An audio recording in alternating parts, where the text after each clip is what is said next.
उसके लिए आप किसी को रिस्पॉन्सिबल नहीं कर सकते, क्योंकि ये आपकी गलती है, आप खुद जागरूक नहीं हो। अगर आप जागरूक नहीं हो तो कोई इसके लिए जिम्मेदार नहीं है। तो इसलिए भाई बहुत ध्यान से सुनो इस टॉपिक को, बहुत ध्यान से समझो कि जो प्रोसेस है वैल्यू एजुकेशन का वो हमारी एक्सेप्टेंस पे है, हम उसको कितना स्वीकार करते हैं प्रपोजल को, फिर वेरिफिकेशन, हमने उसका वेरिफिकेशन किया या नहीं किया, हमें जो भी प्रपोजल मिला उसको हम या नेचुरल वे से स्वीकार करेंगे या एक्सपीरियंस वे में। या तो हम नेचुरल वे में स्वीकार कर लें कि हमें पता है पार्टी में क्या होता है, बस हम अपनी लिमिट क्रॉस नहीं करेंगे। सेकंड नंबर, या एक्सपीरियंस की मम्मी पापा कह रहे हैं मत जाओ, या बड़ा भाई बड़ी बहन समझा रहा है कि जा रहे हो तो ध्यान रखना अपना। ये इन्वेस्टिगेशन ऑफ ट्रूथ, सच्चाई को जानने की पूरी कोशिश करेंगे, यदि वो सही है तो फॉर्मेशन ऑफ वैल्यू, तो उसे अपनी कहीं ना कहीं वैल्यूज़ में शामिल कर लेंगे, और यदि वो गलत है तो रिजेक्शन ऑफ वैल्यूज़, तो हम उसका रिजेक्शन कर देंगे। हमें कुछ फ़र्क नहीं पड़ता कि जो भी दूसरे लोग कह रहे थे, ऐसा नहीं है कि मतलब यही सब होता है। तो हमें पूरी ये टेबल, ये जो भी प्रोसेस है वैल्यू एजुकेशन का, वो हमें समझ में आ गया। अब सेल्फ अवेयरनेस, जो हमने अभी एक बात की थी सेल्फ एक्सप्लोरेशन की या सेल्फ अवेयरनेस की, यानी कि स्वयं की जागरूकता, यानी कि आत्म जागरूकता। आप जिंदा तो हो पर जागरूक नहीं हो, तो आप किसी भी पशु के समान हो, मनुष्य नहीं हो, मनुष्य कहलाने के लायक नहीं हो। तो self awareness is the ability of thinking skill and focus on A individually. Self awareness एक योग्यता होती है सोचने की। हर व्यक्ति के पास माइंड है, लेकिन हर व्यक्ति योग्य नहीं है सोचने के। उसको कुछ फर्क नहीं पड़ता, सामने वाले ने कहा चल पीते हैं तो पीते हैं, सामने वाले ने कहा चल सोते हैं तो सोते हैं, ज़्यादा खाना है तो खाना है। तो ये हमारी एबिलिटी नहीं है, क्योंकि सेल्फ अवेयरनेस हमारे अंदर सोचने की योग्यता का विकास करती है, हमारे कौशल का विकास करती है, और फोकस करवाती है इंडिविजुअली अपने ऊपर कि हम स्वयं कुछ हैं, हमें कोई और नहीं चला सकता, हम मशीन नहीं है, हम खुद हैं। Self awareness is the capacity to recognise on own feeling. केवल हमारी ही सेल्फ अवेयरनेस है जिसके अंदर ये कैपेसिटी होती है, जो पहचानती है हमारी भावनाओं को, हमारे बिहेवियर को, हमारे शारीरिक और इमोशनल दोनों ही प्रकार के, मतलब उसको मतलब हमारे अंदर की हम फिजिकली कितने फिट हैं, हम इमोशनली कितने फिट हैं। यदि हमें लगता है कि हम इमोशनली बहुत ही कमज़ोर हैं तो हमें उसका ध्यान रखना चाहिए कि कहीं ऐसा ना हो कि हम किसी के सामने इतना इमोशनली अनफिट हो जाएं कि लोग बाद में हमारी हंसी बनाएं, फिर हमको बिल्कुल अलग कर दिया जाए। तो इन चीज़ों का ध्यान हमें कैसे रखना है? सेल्फ अवेयरनेस के द्वारा रखना है। सेपरेट फ्रॉम अदर्स, अपने आप को दूसरों से थोड़ा अलग रखो।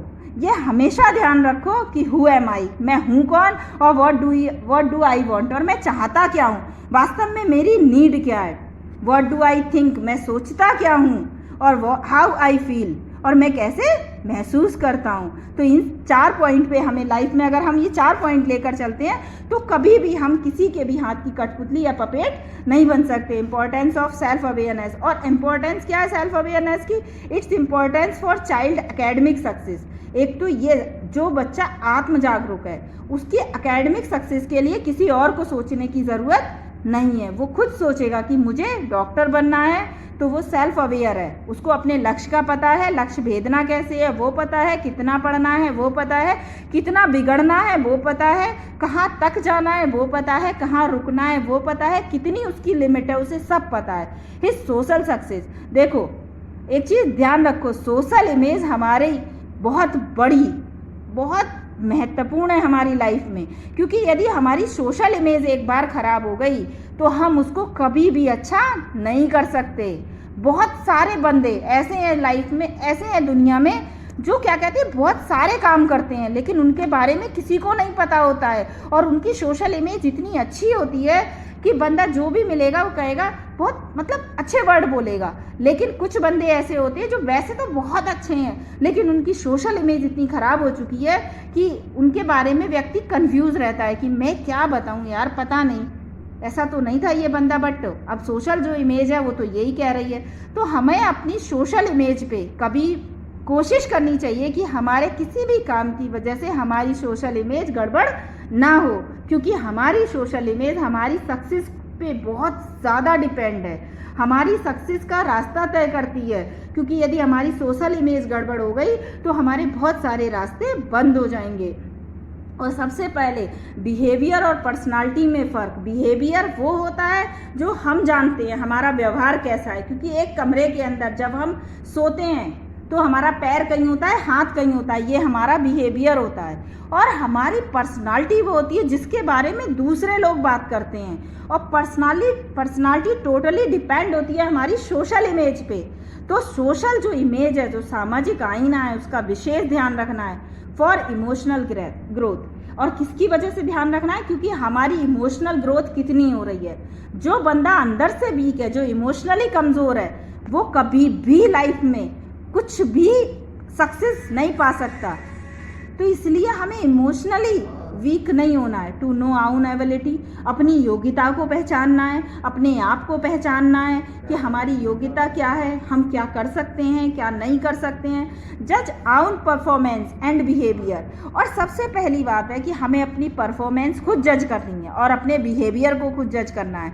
जैसे मान लो हमें बहुत गुस्सा आता है तो और हमें पता ही नहीं रहता हम सामने वाले से क्या क्या बोल गए।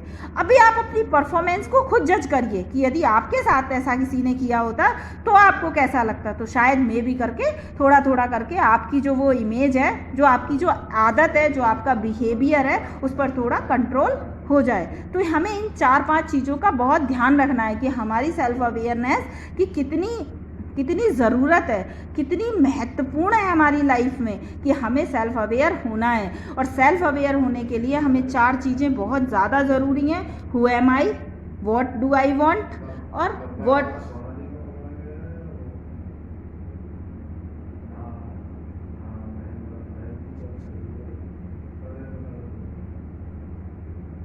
डू आई थिंक और हाउ आई फील, और हम कैसा महसूस करते हैं। तो इन सब चीज़ों का हमें विशेष ध्यान रखना है। कोशिश करनी है कि हम जो भी मतलब हमें बताया जा रहा है, समझाया जा रहा है, हम उस पर थोड़ा वर्क करें। ठीक है, अब नेक्स्ट टॉपिक जो है वो अगली क्लास में होगा। तब तक के लिए धन्यवाद।